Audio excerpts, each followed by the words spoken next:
गिबिसिनथारावनो बे भिडिअखौ नायग्रा आरो खोनासंग्रा साफ्रोमनोबो आंनि गोसो गोरबोनि अननाय आरो सिबिनायखौ जासिबाय। आङो दिनै गोबाव दिननि उनावहाय मोनसे आयदा लानानै फैदों। गोबाव दिन आङो बेबादि गाहाम रादाबखौ फोसावनाय जायाखै। जाहोना जाहैबाय आङो सासे बिसौ मोनबाय। बे बिसौ मोननानै 9 माससिम जाबाय। दा रेकर्डिं खालामनो थाखाय एसे उसुबिदा जानायाव आं 9 माससो जिरायनानै थाथ'बाय। नाथाय दायो बिसौआ जोंजों गैलिया। बियो बिजनियावहाय बिमाया साख्रि मावोखाय लजिङाव थांबाय। बिनिखायनो मोजां खाबु मोनफिननायखाय आं दिनैहाय नोंथांमोनजों बे गाहाम रादाबखौ सावरायनो थाखाय आं थाम-थिम जाबावबाय। बयखौबो हामबाय होनदों आरो आसा खालामदों नोंथांमोना मोजाङैनो दं आरो आंबो मोजाङैनो दङ। फोरबोनि अननायाव आं दिनै मोनसे बिसेस आयदा लानानै नोंथांमोनजों सावरायनो थाखाय आङो ओंखारबोबाय। बेनो जाबाय नुजाहोजानायनि 21 बालाबनि 27 सारियाव थानाय बाथ्राखौ लानानै। बेयाव दङ जाहैबाय मेन्दा फिसानि गोथांनि बिजामाव मुं थानायफोरल' सोरगो रायजोआव हाबनो हागोन, बेबादि लिरनाय दङ। दा बे बाथ्राखौनो लानानै जोबोद गोनां आयदा बियो जों साफ्रोमबो खृष्टान बिदा फंबायफोरनि थाखाय। बिनिखायनो बे बाथ्राखौ सावरायनानै आङो लाबोदों। रावबो मानसिया गोथांनि बिजामाव मुं गैयि मानसिफ्रा सोरगो रायजोआव हाबनो हानाय नङा। एकमात्र जायफोरनि मुङा गोथांनि बिजामावहाय लिरजागोन बे मानसिफोरल' सोरगो रायजोआव हाबनो हागोन। बिनिखायनो फै बे बाथ्रा गोनांथार आरो मिथिनांगौ। बे बाथ्राखौनो आङो रोखा खालामनो थाखाय हास्थायदों। सरासनस्रायै बे बाथ्राखौ बुजिनो थाखाय आं मोनसे बिदिन्थि लाबोनो थाखाय हास्थायदों। 2018 बे जाबाय बे समाव आसामा मोनसे रेजिस्टार सम लाबोदों। बेनो जाहैबाय NRC होननानै जायखौ बुङो। NRC 2018 आसामाव NRC बे जाबाय नेसनेल रेजिस्टार अफ सिटिजेन। जाय मानसिफोरनि मुङा NRC आव एबा नेसनेल रेजिस्टार अफ सिटिजेनशिप बेयाव नाम थानाय नङा, बियो सरकारनिफ्राय सुबिदा मोननाय नङा आरो बियो बे हादरनि होननानै गनायथि जानाय नङा। बिनिखायनो NRC आव नाम थिसननो थाखाय, रेजिस्टार जानो थाखाय, मुं थिसननो थाखाय गोबां मानसिफ्रा हांखुर जादों। गावनि गुबै थंखौ, एड्रेसखौ लानानैहाय बेंगलनि मानसिया आसामाव फैनो गोनां जादों। आसामनि मानसिफ्रा बेंगलाव थांदों। नागालेण्डआव थानाय बर'फ्रा आसामाव फैदों। बेबादिनो आसामनिफ्राय आरो अरुणाचल बायदि रोखोम जायगायावहाय गावनि जोनोम जायगाफोरनि एड्रेस लानानै सिगांनि बंस'फ्रा सोर सोरमोन NRC आव नाम थिसनजानो थाखायहाय बेबादिनो मानसिफ्रा हांखुर जादों आरो बयबो NRC आवहाय नाम थिसनजादों, रेजिस्टार खालामजादों। बेयाव NRC आव जुदि नाम गैयाला सरकारनिफ्राय जेबो सुबिदा मोननाय नङा। बिनिखायनो रावबो मानसिया थालाङाखसै, बयबो गोसो होनायजोंहाय बेखौहाय खालामनाय जादों। दा जोंबो सोरगोआव थांनो थाखाय मोनसे रेजिस्ट्रेसन दङ। बेनो जाहैबाय गोथांनि बिजाब होनना बुंदों बर'आव, इंलिसाव बुक अफ लाइफ आरो बेबायदिनो एसामिसावहाय जिबन पुस्तक होननानै बुंदों। जायफोरनि मुङा जिबन पुस्तकाव लिरजागोन बे मानसिफोरल' सोरगो रायजोआव हाबनो हागोन। अनजाग्रा खृष्टान बिदा फंबायफोर, बियो जोबोद गोनां मोनसे आयदा आरो जों बेखौ सांग्रां जानांगौ आरो बेयाव जोङो गोथांनि बिजाबाव मुं थिसननो थाखाय जोङो हांखुर जानांगौ। बे बाथ्राखौनो बुजिनो थाखाय आं एसे बिदिन्थि होनो थाखाय हास्थायबावदों। जोङो भारतनि सिटिजेनशिप बा नोगोरारि, जोङो इण्डियान सिटिजेनशिप होननानै प्रमान होनो थाखाय जोंनियाव मोनथामसो कार्ड दङ। बेनो जाबाय आधार कार्ड, पेन कार्ड आरो भटार कार्ड। बे मोनथामानो जोङो इण्डियानिथार होननानै जोंनि मोनसे सिनायथि। आधार कार्डनाव नोंनि डेट अफ बार्थ, नोंनि एड्रेस, नों अबेनि सोरनि मा गथ' जायो बेयाव डिटेल्स रोखा थायो। आरो पेन कार्डनाव नोंनि दंनाय मानि साय सम्पति, ट्रेन्जेक्सन, नों मा बेसेबां खामायो बेनि डिटेल्सआ थायो। आरो गांसेया जाबाय भटार कार्ड। जोङो इण्डियानि सासे भटार सिटिजेनशिप होननानै बे गांथामजों जों प्रमान जायो। बे गांथामजोंनो जोङो जेरावखि थाङा मानो जोङो इण्डियान बा भारतनि नोगोरारि होननानै परिचय जायो। दा सोरगो रायजोआव हाबनो थाखाय जों साफ्रोमबो खृष्टान बिदा फंबाय एबा फोथायग्रा बुहुमाव जेसेबां दं फोथायग्राफ्रा गोथांनि बिजामाव मुं थानानै थागोन नङाब्ला सोरगो रायजोआव हाबनो हानाय नङा। बिनिखायनो बे बाथ्राखौहाय रोखा खालामनो आं मोनथाम मोनब्रैसो पइन्ट्स थाम-थिम खालामनानै लाबोदों। माब्रै जों गोथांनि बिजामाव मुं लिरजानो हागोन बेखौ आंनि गियानजों बुंनाय नङा, नाथाय शास्त्रनि हेफाजाब लानानै आं नोंथांमोनखौ बानजायनो हास्थायगोन। मोनब्रै पइन्ट। 1 नम्बराव जाहैबाय साफ्रोमबो खृष्टान बिदा फंबाया एबा जिसुनि आगान संग्रा फोथायारिफ्रा जों पापनिफ्राय क्षमा मोनथारनांगोन। 1 नम्बर। आरो 2 नम्बरावहाय जों साफ्रोमबो सोरगोआव थांनो नाजानाय एबा खृष्टान बिदा फंबायफ्रा जोङो शास्त्रनि बोसोन बादि, बे जाबाय बाइबेलनि बोसोन बादि एबा इसोरनि हास्थायनाय बादि जोङो सोलिनांगोन। 3 नम्बरा जाहैबाय जोङो फोथायनायाव गावखौ फोगोमनानैहाय गोख्रों फोथायनायजों जोङो रोदा सुनांगोन। 4 नम्बर जोङो गोथार जिउजों सुफुंजानांगोन। जेब्ला जों बे मोनब्रै बिसयखौ आयदाखौ फुलफिल खालामबाय, मावफुंजोब्बाय, अब्लानो जोङो धार्मिक होननानै इसोरजोंहाय आजावजायो। 1 नम्बराव बुंदोंमोन, आं रिपिट खालामफिननि। 1 नम्बराव बुंदोंमोन साफ्रोमबो खृष्टान बिदा फंबाय एबा फोथायारिफ्रा एबा सोरगोखौ आसा खालामनाय साफ्रोमबो 1 नम्बरावनो जोङो इसोरनिफ्राय क्षमा मोनथारनांगोन। नोंनि गासै गोरोन्थि मावनाय, पाप अपराध मावनाय, फिसा गेदेर जेसेबां रोखोमनि पाप मावनाय बेखौ नों आफा इसोरनिफ्राय क्षमा मोनथारनांगोन। क्षमा मोननायनि उनाव नोङो शास्त्रनि बोसोन बादि आफा इसोरा जेरैबादि हास्थायदों, बे जाबाय बाइबेला जोंखौ माबादि थिनदों बे रोखोमनो जों आगान आगान शास्त्रनि बोसोन बादि, बाइबेलनि बोसोन बादि मानिना सोलिनाय। जेब्ला नोङो पाप क्षमा मोनबाय, नोङो शास्त्रनि बोसोन बादि सोलिबाय, थामथियाव नोङो गावखौ फोथायनायाव फोगोमनानै गोगोम दाखांनानै रोदा सुनानै नों फोरबोनियाव फोथायनायजों नांथाबनानै थानांगौ। जेब्ला जोङो बे मोनथाम खामानिखौ मावबाय, अब्ला आफा इसोरा जोंखौ धार्मिक होननानै गनायो। जिसु ख्रिस्ट'खौ फोथायनायनि गेजेरजों आफा इसोरा जोंखौ पाप क्षमा मोननाय, बिनि बोसोन बादि थाबायनाय आरो फोथायनायाव रोदा सुनायजोंनो आफा इसोरा जोंखौ धार्मिक होननानै आजावो। जिसु ख्रिस्ट'खौ फोथायनायनि गेजेरजों जेब्ला जोङो धार्मिक होननानै आफा इसोरजोंहाय गनाय जाबाय, अब्ला जिसु ख्रिस्ट'नि जिनाखि सिमान लानाय, आं नोंसोरनो गोथार जिउ हरगोन, नोंसोरो गोथार जिउ फैयागौमानि बे जेरुसालेमखौ नागारनानै दाथांथार, गोजौनिफ्राय बोला फैयागौमानि। बे जाबाय खनले खनले जिसुआ गावनि सोलोंग्राफोरनो रायथिदोंमोन गोथार जिउ हरनायनि बिसयैहाय। जेब्ला गोथार जिउ मोनगोन, अब्ला गासै मोजां गाज्रि हमनो हागोन। बे बिसयै खनले खनले जिसु ख्रिस्ट'आ बानजायदोंमोन। अनजाग्रा खृष्टान बिदा फंबायफोर, जेब्ला जोङो फोरबोनिफ्राय पाप क्षमाखौ मोनबाय, जेब्ला जोङो बिनि बोसोन बादि जोङो थाबायबाय, जेब्ला जों फोथायनायाव रोदा सुबाय, रोदा सुनायजों लोगोसे आफा इसोरा जिसु ख्रिस्ट'नियाव फोथायनायजों लोगोसे जों साफ्रोमबो खृष्टान बिदा फंबाय एबा फोथायारिखौहाय बियो धार्मिक होननानै आजावो। जेब्ला जों धार्मिक होनना आजाव जाबाय, अब्ला गोजौनिफ्राय गोथार जिउखौ जोङो एरैनो होयो। जेब्ला गोथार जिउआव जों सुफुंजाबाय, अब्ला नोंनि मुङा अट'मेटिक गोथांनि बिजामावहाय लिरख'जाबाय।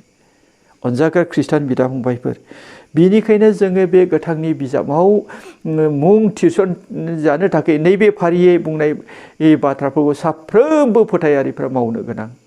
सेथियाव नोंथाङा पाप क्षमा मोननो गोनांथार जिसु ख्रिस्ट'निफ्राय बा आफा इसोरनिफ्राय। नैथियाव नों बाइबेलनि बोसोन बादि थाबायनो गोनां। थामथियाव फोथायनायजों रोदा सुनो गोनां। ब्रैथियाव नों गोथार जिउजों सुफुंजानो गोनां।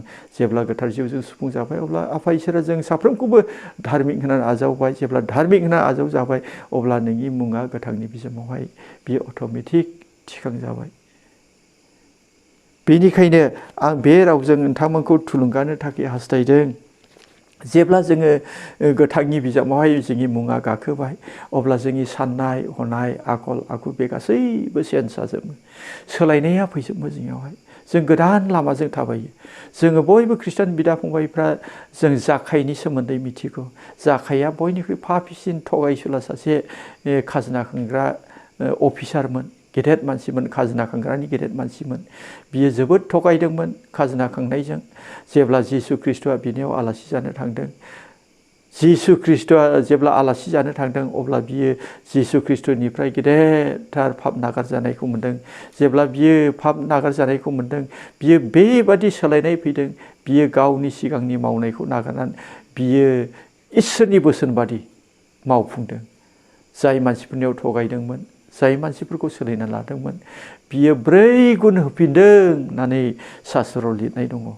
बियो सिगांनि मावनायखौहाय, सिगांनि थगायनायफोरखौहाय 4 गुन हिसाबैहाय जायफोरनिफ्राय थगायदोंमोन बिसोरनो हैफिनदों। आरो धोननि खावसेखौनो बियो गैयिफोरनो रानना होदों। बियो मोनसे सोमोनांथाव जाखायनि गोसो सोलायनाय। अनजाग्रा खृष्टान बिदा फंबायफोर, जेब्ला नोंनि मुङा गोथांनि बिजामाव लिरजाबाय, अब्ला नोंनि आखलावहाय माखासे सोलायनायफोर फैयो। जोङो नायोब्ला गालाथियानि 5 बालाबनि बिनिफ्राय 22 आरो 23 सारियाव बेयाव फारियै खृष्टनि आखुथायफोर दङ। नोङो खृष्टनियाव नोङो फोथायनायजों, नोङो धार्मिक होनना गनायजानायजों लोगोसे नोंनि जिबनाव गोदान आखुथायफोर सोमजियो। बेनो जाहैबाय फारियै आं फरायनो थाखाय हास्थायदों। गालाथिया 5 बालाब 12 सारिनि 22 बालाबनि 5 बालाबनि 22 आरो 23 सारि। बेयाव बेबादि लिरनाय दङ। अननाय, रंजानाय, गोजोननाय, सैसोनाय, अनसोनाय, गाहाम जानाय, फोथायग्रा जानाय, गुरै जानाय आरो गावखौ हमथानाय। जेब्ला सासे मानसिया गोथांनि बिजाबाव मुं लिरजाबाय, बियो इसोरजों धार्मिक होननानै गनायजाबाय। जेब्ला इसोरजों धार्मिक होननानै गनायजाबाय, अब्ला बिनि जिबनावहाय बे धार्मिकतानि मोनसे गोदान आखुथायफोर सोमजियो। बे आखुथायफ्रानो जाहैबाय अननाय।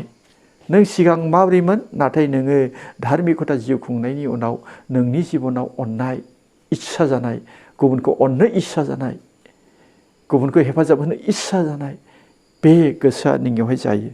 बे आखुथाया नोंनियावहाय बेरखाङो। आरो रंजानाय, नोंनियाव नों धार्मिक होननानैहाय नोंनियाव निदान फैनाय नङा, बे नङा। नोंनियावबो निदान फैगोन, अभाब फैगोन, लोमजानाय साजानाय फैगोन, गोबां निरासा रोखोमनि समफोर फैगोन।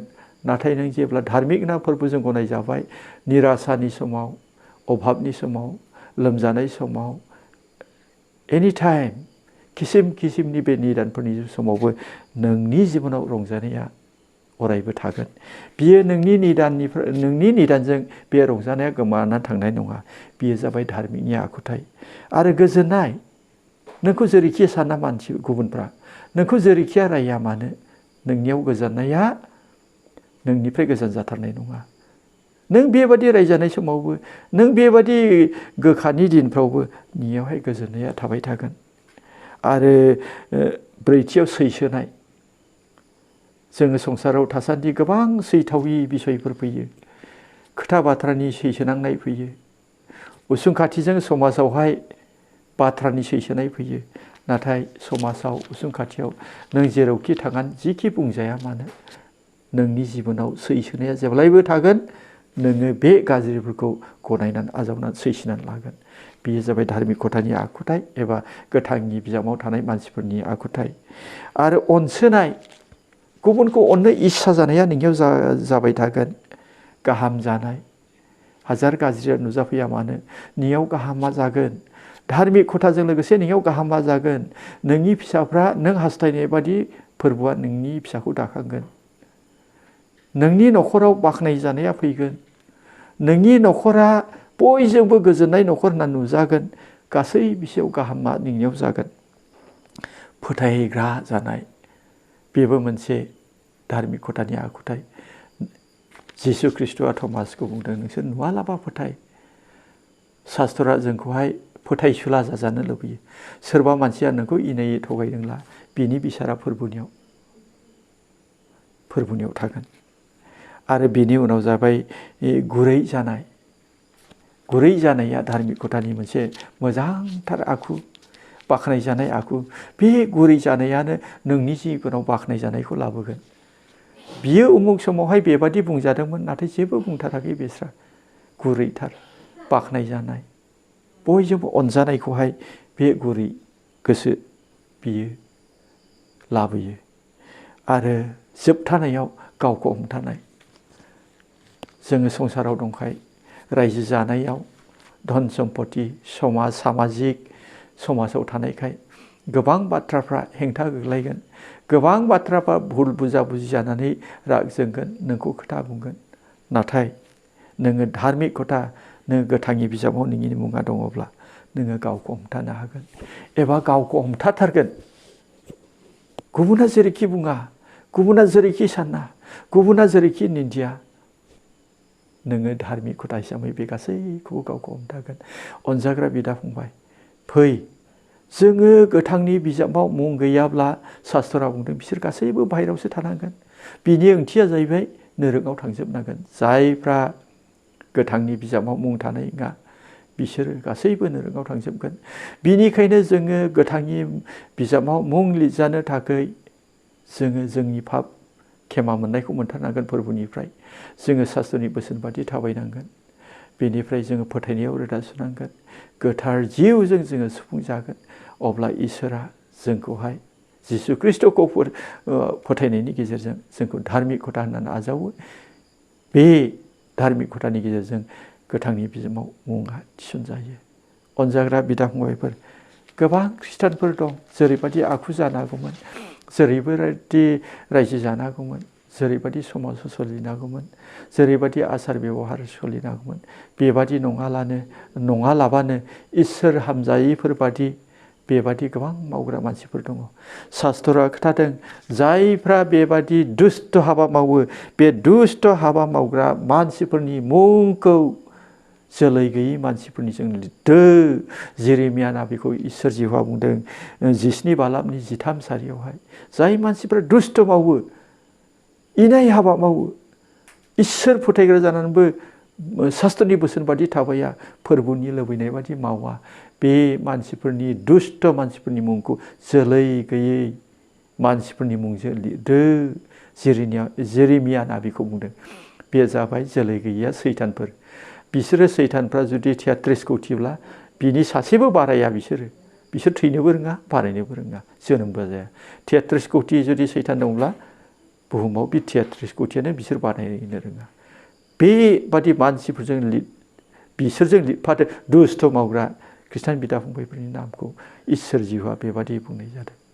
बिनिखायनो फै जोङो नंगौ आरो सैथोजों जोङो थाबायनि। गोबां मानसिफ्रा जों नुनो मोनो अनजाग्रा लोगोफोर, सिगां फोथायदोंमोन, सिगां फोरबुनि हाबाबो मावदोंमोन, हाफ्राम पास्टर बा माबा डिकन बा माबा मोनसे चार्च लिडार बा माबा मोनसे फोरबुनि मिनिस्ट्रि मावदोंमोन। नाथाय माबा माबि जाहोनाव बे फोरबुनि मावनाय मानसिया आनज्रायलांबाय। बियो जेरैबादि बै समाव थाबायदोंमोन, दा बियो गाज्रिथार रोखोमै थाबायबाय। बे मानसिफोरखौ इसोर जिउआया ओंखारलांनाय 32 बालाबनि 33 सारियावहाय इसोरा रागजों बुंदों, बेबादि फोथायनायनिफ्राय आनज्रायलांनाय गाज्रि दुष्ट हाबा मावनाय मानसिफोरनि मुंखौ दानगार। जोङो फोथायनानैबो, जोङो खृष्टान होननानै लानानैबो जों पाप खेमा मोनालासे, इसोरनि बोसोन बादि थाबायालासे, फोथायनायाव जोङो गोदाव सोरावै फोथायनायजोंहाय जों सोरगोआव थांनो मालाबाबो हानाय नङा। जायहा फोथायदोंमोन नाथाय जायहा गोग्लैबाय, बियो आरोबाव सिखारफिननानै पाप खेमा आजावनानै बोसोन बादि थाबायनानै फोथायनायाव गावखौ दाखांनानै लुखांनो गोनां। नङाब्ला इसोर जिउआ बुंबाय, बे जाबाय ओंखारलांनाय 32 बालाब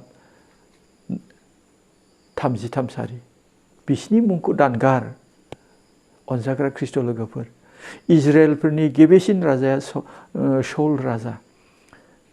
शौल राजाखौ इसोर जिउआ हामजानानै सामुएलनि गेजेरजोंहाय बेखौ अभिषेक खालामदों।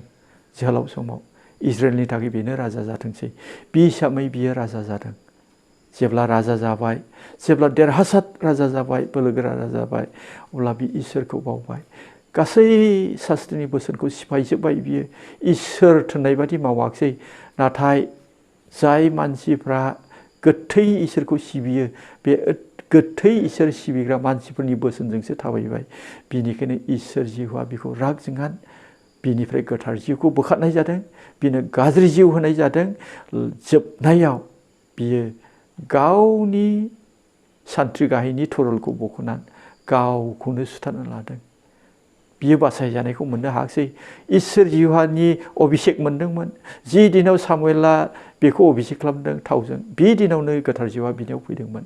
नाथाय गोथार जिउजों सुफुंजानाय बे इसोरजों अभिषेक खालामजानाय सायख'जानाय बेक्तियाबो बेकस्लाइड जानानै नंगौ लामानिफ्राय नंखाय लामाजों थाबायनायावहाय बेबादि थैनो गोनां जादों।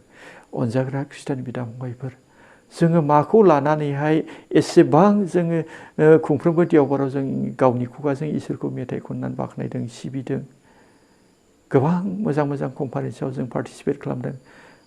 नाथाय जों सैथो खोथा रायज्लायनो रोङाखैब्ला, जोङो अननो रोङाखैब्ला, जोङो दुस्थ' साननाय हनायखौनो दिनैसिमबो मावदोंब्ला, अब्ला हमनानै लादो नोंथांनि मुङा गोथांनि बिजाबाव गैया।